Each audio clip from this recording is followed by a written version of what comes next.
ഞാനിപ്പോൾ വന്നത് എന്തിനാണെന്നറിയോ? ഇത് ഞാൻ കുറേ ദിവസം കൊണ്ട് നിങ്ങൾക്ക് പറയണമെന്ന് വിചാരിച്ചിട്ട് ഒരു കാര്യമായിരുന്നു കേട്ടോ. എന്താണെന്നറിയോ? ഇത് ഞാൻ എൻ്റെ റൂമിനകത്ത് സാധാരണ ഞാൻ എപ്പോഴും ഈ ചന്ദനത്തിരിയില്ലേ, മണക്കുന്ന തിരിയില്ലേ, അത് കത്തിച്ച് വെക്കാറുണ്ട് കേട്ടോ.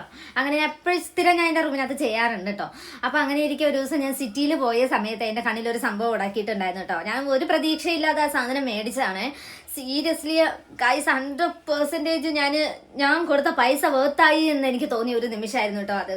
കാര്യം എന്താന്ന് വെച്ചാൽ ആ സംഭവം കത്തിച്ച് വെച്ച് കഴിഞ്ഞ് കഴിഞ്ഞാൽ പിന്നെ എൻ്റെ റൂമിനകത്ത് നമ്മുടെ ഗൾഫിൽ നിന്ന് വരുന്ന ആൾക്കാരുടെ റൂമിൽ ഒരു മണം ഉണ്ടായിരിക്കില്ലേ, ആ ഒരു മണമാ ഭയങ്കര നൊസ്റ്റുവാ, പറയാണ്ടിരിക്കാൻ വയ്യ, അത്രയും നൊസ്റ്റുവാണ് കേട്ടോ ആ ഒരു സംഭവം അടിക്കുമ്പോൾ. സാധനം ഇതാണ് സംഭവം കേട്ടോ. അതിനകത്ത് എന്തോ എഴുതിയിട്ടുണ്ട്, മാഗ്നറ്റ് എന്ന് അങ്ങനെ എന്തോ ആണ് ഇതിന്റെ പെർഫ്യൂമിന്റെ പേര്, മാഗ്നറ്റ് എന്നാണ് കേട്ടോ.